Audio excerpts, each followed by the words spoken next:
Hello guys, आप लोगों का स्वागत है मेरे इस यूट्यूब चैनल पे। हम यहाँ पे JKSSB अकाउंट असिस्टेंट के सिलेबस कर रहे हैं। तो अभी तक हमने 3 टॉपिक किए हैं। उसमें formation of Indian constitution, fundamental right और directive principle of state policy हमने किए हैं। तो आज हम चौथा टॉपिक लेके आए हैं जो कि 73rd कॉन्स्टिट्यूशनल अमेंडमेंट एक्ट है। अभी तक आप लोगों ने पहले वाली वीडियो नहीं देखा है तो आप चैनल पे जाके देख सकते हैं। तो चलिए शुरू करते हैं आज का टॉपिक।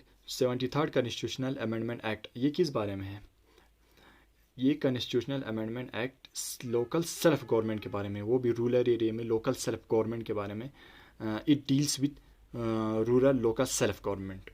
ये जो 73rd कॉन्स्टिट्यूशनल अमेंडमेंट है एक्ट है, ये रूरल लोकल सेल्फ गवर्नमेंट के बारे में है। और ये जो सेल्फ गवर्नमेंट है, रूरल लोकल सेल्फ गवर्नमेंट है, और ये जो established by the act of 73rd Constitutional Amendment Act किस तरह established हुआ? established by the act of state legislature के एक्ट से ये established हुआ। कौन सा? 73rd Constitutional Amendment Act। और इसके बाद आता है कि ये जो फिर ये सेल्फ गवर्नमेंट की ज़रूरत क्यों पड़ा है? क्यों रूरल लोकल सेल्फ गवर्नमेंट की ज़रूरत पड़ी? क्योंकि डेवलपमेंट के लिए, रूरल डेवलपमेंट के लिए ये जो सेल्फ गवर्नमेंट बहुत ही ज़रूरी था। विदाउट इट जो हमारा डेवलपमेंट प्रोसेस था वो रूट लेवल पे नहीं पहुंचता था। तो इसीलिए ये बहुत ही ज़रूरी था डेवलपमेंट के लिए।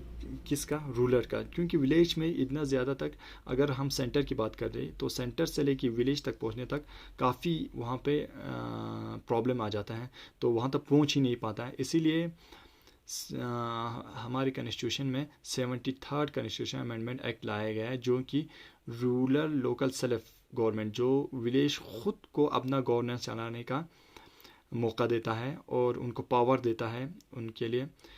तो इसमें कोई रेगुलेटरी नहीं होता था कि अगर सेंटर से कोई, अगर सेल्फ गवर्नमेंट ना हो तो सेंटर से कोई फंड आ गया होता तो वो पता ही नहीं चलता कहाँ जाता, डेवलपमेंट होता ही नहीं। फिर इसीलिए जो डेवलपमेंट प्रोसेस को रैपिड अप करने के लिए ये लोकल सेल्फ गवर्नमेंट बनाया गया है, जो कि हमने कॉन्स्टिट्यूशन में कब ऐड किया गया है एज जो लोकल सेल्फ गवर्नमेंट, या हम पंचायत की बात करते हैं, पंचायती राज की बात करें तो इस लोकल सेल्फ गवर्नमेंट को हम पंचायत भी कहा जाता है, पंचायती राज। तो इस चीज़ को, इसको हमने कब ऐड किया गया? हमारे कॉन्स्टिट्यूशन में 73rd कॉन्स्टिट्यूशन अमेंडमेंट एक्ट 1992 में इसको हमने अपने इंडियन कॉन्स्टिट्यूशन में ऐड किया। तो इसका जो एवोल्यूशन प्रोसेस है उसके बारे में अगर देखें तो सबसे पहले आता है हमारा बलबन राय मेहता कमेटी। बलबन राय मेहता कमेटी, ये जो नाम है आप इसे ही देख सकते हैं। बलबन पहला नाम, राय दूसरा नाम, मेहता तीसरा नाम। और ये जो बलबन राय मेहता है, इसने 3 नाम है, तो इसने 3 टायर सिस्टम के बारे में बताया इन्होंने। ये इस्टेब्लिश कब हुआ? 1957 में। और इन्होंने क्या बताया कि ये पंचायत जो है, पंचायती राज है, ये बहुत ही ज़रूरी है डेमोक्रेटिक डिसेंट्रलाइजेशन के लिए। डिसेंट्रलाइजेशन बहुत ही ज़रूरी है डेवलपमेंट के लिए। तो इन्होंने कहा कि डेमोक्रेटिक डिसेंट्रलाइजेशन होना चाहिए, और उसको क्या कहा गया? पंचायती राज कहा गया। तो इसमें उन्होंने बताया था कि 3 ट्रायल के बारे में इन्होंने बताया था। पहला था हमारा जिला परिषद एट डिस्ट्रिक्ट लेवल, दूसरा हमारा पंचायती समिति एट ब्लॉक लेवल, ग्राम पंचायत एट विलेज लेवल। तो पहला जो जिला परिषद एट डिस्ट्रिक्ट लेवल, ये डिस्ट्रिक्ट लेवल पे होगा जिला परिषद, और इसका चेयरमैन कौन होगा? हमारा DC होगा, डिप्टी कमिश्नर होगा, वो चेयरमैन होगा। और ये जिला परिषद है, ये यहाँ पे act as an advisory body की तरह ये एक्ट करेगा। और इसमें जो मेंबर्स होगा वो इनडायरेक्टली इलेक्टेड होगा। यहाँ पे जो मेंबर होगा वो इनडायरेक्टली इलेक्टेड होगा।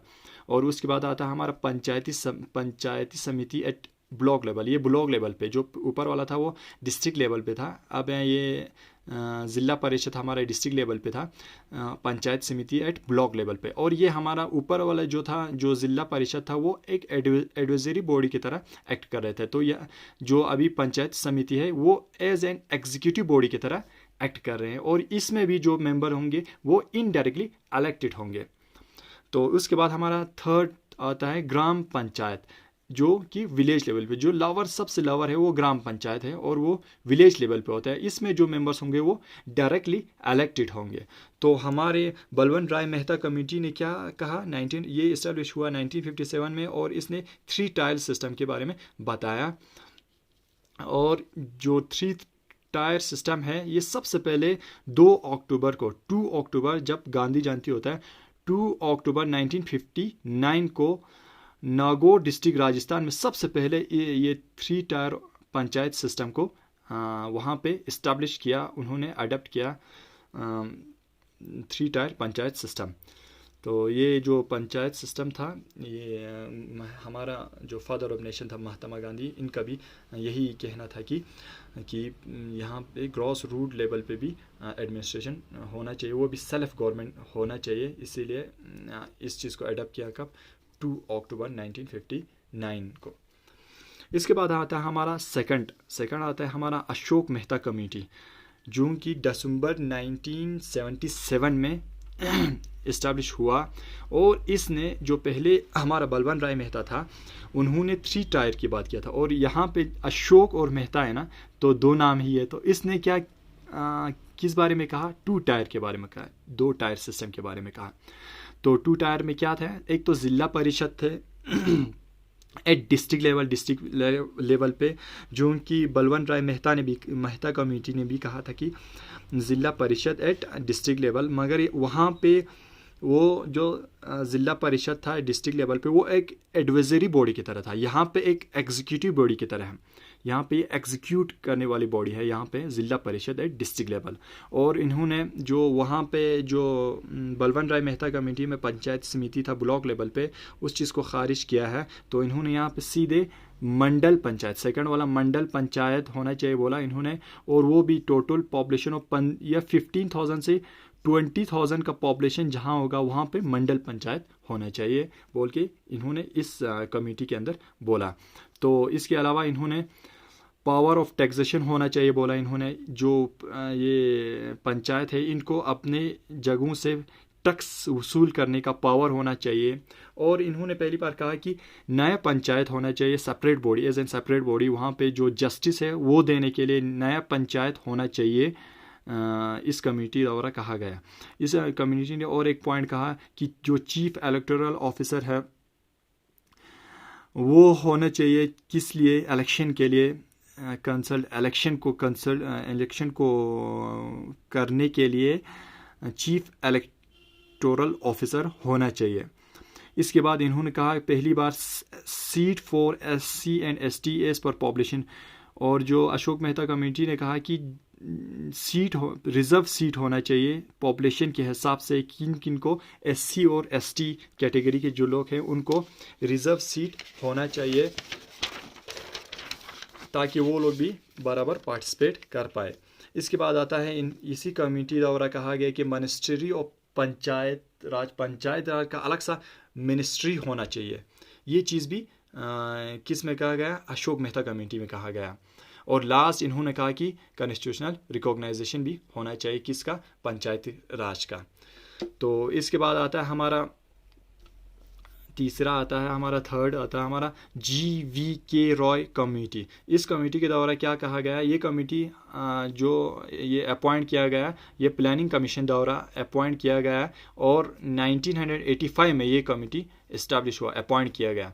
और इसने क्या कहा कि जो पंचायती राज है ये बहुत ही ज़रूरी है फॉर एनी गवर्नेंस, किसी भी गवर्नमेंट के लिए पंचायती राज गवर्नेंस करने के लिए पंचायती राज बहुत ही ज़रूरी है। ये अगर ये नहीं होगा तो ये ऐसा है कि जैसे कोई ग्रास विदाउट रूट की तरह ही है। अगर कोई पंचायती राज नहीं होगा तो गवर्नमेंट रूट लेवल तक तो नहीं पहुंच पाएंगे, डेवलपमेंट होगा ही नहीं रूट लेवल पे।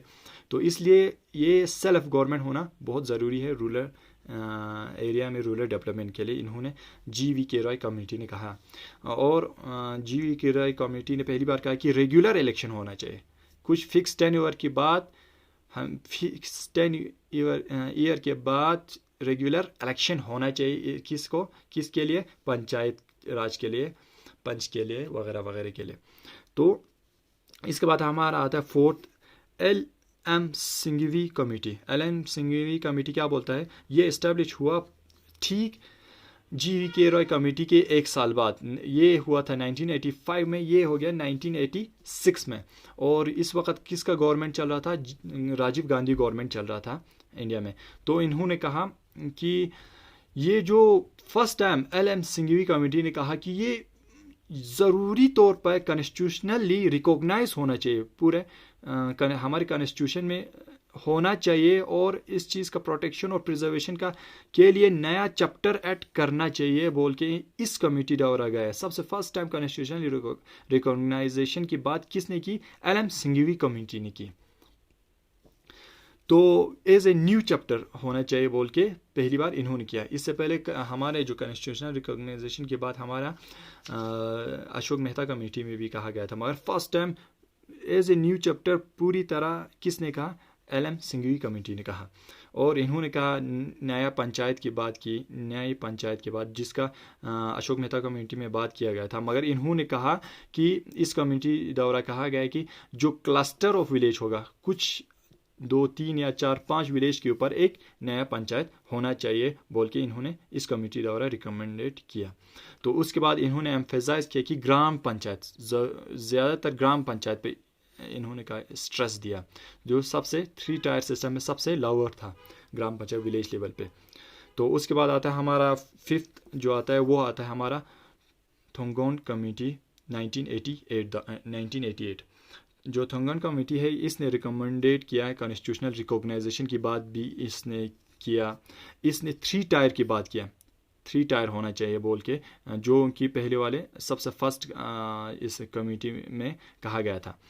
तो इसके बाद आता हमारा इसी कमेटी द्वारा कहा गया कि फिक्स टेन्योर की बात की इसने, कि फिक्स टेन्योर कितना होना चाहिए? 5 साल होना चाहिए, 5 ईयर का फिक्स टेन्योर होना चाहिए। इसके बाद इलेक्शन होना चाहिए। अगर सुपर सीज़न की बात करें, सुपर सीज़न अगर बीच में अगर किसी भी मेंबर का या किसी भी ये इंस्टीट्यूट अगर डिज़ोल्व हो जाता, कोई मेंबर अगर डिसमिस हो जाता है या कुछ हो जाता है, तो उसके बाद 6th मंथ की गैप के विद इन 6 मंथ के दोबारा से इसका इलेक्शन होना चाहिए और वहाँ पे मेंबर अपॉइंट करना चाहिए बोल के थोंगन कमेटी ने कहा। और लास्ट जो थोंगन कमेटी ने कहा वो था set up state finance commission होना चाहिए पंचायती राज सिस्टम के लिए, अलग सा स्टेट फाइनेंस कमीशन होना चाहिए बोल के थोंगन कमेटी द्वारा कहा गया। और लास्ट में उसी ही साल और एक कमेटी ये हुआ, इस्टेब्लिश हुआ, और उसने कहा कि अपॉइंट हुआ और एक कमेटी, और उस कमेटी द्वारा, कमेटी का नाम क्या था? गडिल कमेटी था। और इस कमेटी ने क्या कहा? गडिल कमेटी ने कहा कि जो भी थोंगन कमेटी में दिया गया है वो सब उसने कहा अपने इस रिकमेंडेशन में, और उसके अलावा और कुछ चीज़ें इन्होंने कहा, जैसे कि इन्होंने बोला कि डायरेक्ट इलेक्शन होना चाहिए ऑन ऑल लेवल। जैसे कि हमारे पहले में 3 टायर सिस्टम में पहले जो कमेटी था बलवंत राय मेहता, उसमें कहा गया था कि हमारा जो फर्स्ट और सेकंड होगा ब्लॉक और डिस्ट्रिक्ट लेवल पे, वहाँ पे इनडायरेक्ट होना चाहिए बोला था। मगर जो गडल कमेटी है इन्होंने कहा कि हर किसी लेवल पे क्या होना चाहिए? डायरेक्ट इलेक्ट होना चाहिए, डायरेक्ट इलेक्शन होना चाहिए, और elected member, directly elected member appoint होना चाहिए। तो उसके बाद पहली बार गडल कम्युनिटी द्वारा रिजर्वेशन ऑफ वुमेन की बात किया। इससे पहले ST और SC की बात किया था हमारा मेहता कम्युनिटी में। तो इसके बाद गैडल कमेटी ने वुमेन रिजर्वेशन की बात की, और इस्टेब्लिशमेंट स्टेट इलेक्शन कमीशन जो है उसका इस्टेब्लिश होना, उसका अलग सा डिपार्टमेंट होना चाहिए बोल के उन्होंने कहा कि स्टेट इलेक्शन कमीशन होना चाहिए अलग से। तो उसके बाद आता हमारा, तो ये था कमिटीज़ जिनके द्वारा रिकमेंडेड किया गया था जो हमारा पंचायती राज की इस्टेब्लिशमेंट के लिए डिफरेंट जो कमेटी बनाए गए थे उनके जो रिकमेंडेशन थे। तो उसके बाद हमारा फिर कब ये कम फोर्स में कब आया, कब एग्जिस्ट हुआ, कब कॉन्स्टिट्यूशन में पुट इन किया गया? तो ये बिल पास किया गया कब? लोकसभा में 19 सितंबर 1991 को, और इसको finally as an amendment 73rd amendment act 1992 द्वारा अमेंड किया गया और ये कब फोर्स में आया? 24 अप्रैल 1993 को ये फोर्स में आया एट लास्ट। उस वक़्त किसका गवर्नमेंट था? नरसिम्हा राय का गवर्नमेंट था। तो उस वक़्त ये जो 73rd कॉन्स्टिट्यूशनल अमेंडमेंट एक्ट 1992 के द्वारा 24 अप्रैल 1993 को नरसिम्हा राय गवर्नमेंट के द्वारा इस्टेब्लिश किया गया इन आवर कॉन्स्टिट्यूशन। और कॉन्स्टिट्यूशन में कहाँ पे पुट इन किया गया? पार्ट 9 ऑफ इंडियन कॉन्स्टिट्यूशन, जो कि द पंचायत के नाम से है। तो इसमें इस चीज़ को डाला गया है पार्ट 9 ऑफ इंडियन कॉन्स्टिट्यूशन में। और ये डील करता है आर्टिकल 243 से लेके 243 ओ तक, जो कि आर्टिकल 243 से 243 ओ तक किससे डील करता है? पंचायत से। तो ये इसके बाद ये इसको 11 शेड्यूल में डाला गया। और इस हमने पहले वाले जो डायरेक्टिव प्रिंसिपल स्टेट पॉलिसी थी उसमें भी देखा था कि आर्टिकल 40 किसके साथ डील करता था? पंचायत के साथ। और ये आर्टिकल 40 डील्स विद पंचायत। तो इसके लास्ट और साइलेंट फीचर्स क्या है? अब इसके फीचर्स क्या? अब जब ये पुट इन हुआ कॉन्स्टिट्यूशन में तो इसके सबसे जो इसके फीचर्स है तो वो है ग्राम सभा। बेसिक सबसे जो नीचे होगा वो ग्राम सभा होगा। जो 3 टायर सिस्टम है उसका सबसे नीचे होगा वो ग्राम सभा होगा। और 3 टायर सिस्टम होगा, डिस्ट्रिक्ट लेवल पे होगा, इंटरमीडिएट लेवल पे होगा और विलेज लेवल पे होगा। और जो इंटरमीडिएट लेवल है वो 20 लाख पॉपुलेशन के ऊपर ये पंचायत बिठाया जाएगा, बनाया जाएगा। और इसके बाद आता है इलेक्शन की बात करें तो हर किसी इलेक्शन में लास्ट में क्या किया गया है कि हर किसी तीनों लेवल पे क्या होना चाहिए? डायरेक्ट इलेक्शन होना चाहिए बोल के इन्होंने कहा। और चेयरपर्सन की अगर बात करें तो वो इनडायरेक्ट इलेक्टेड होना चाहिए। कहाँ पे? डिस्ट्रिक्ट और इंटरमीडिएट जो फर्स्ट और सेकंड लेवल है इसमें इनडायरेक्ट इलेक्ट होना चाहिए जो चेयरपर्सन होगा। चेयरपर्सन की बात करें अभी यहाँ पे। तो इसके बाद अगर विलेज की बात करें तो वहाँ पे चेयरपर्सन कैसे होगा? वहाँ क्या जो स्टेट लेजिस्लेचर है उसके हिसाब से वो अपॉइंट किया जाएगा। इसका रिजर्वेशन की बात करें तो SC और ST को एज ए पॉपुलेशन के हिसाब से उनको रिजर्वेशन दिया जाएगा। और जो वुमेन है वो उनको इसमें 1/3 का रिजर्वेशन दिया जाएगा पंचायत इंस्टीट्यूट में।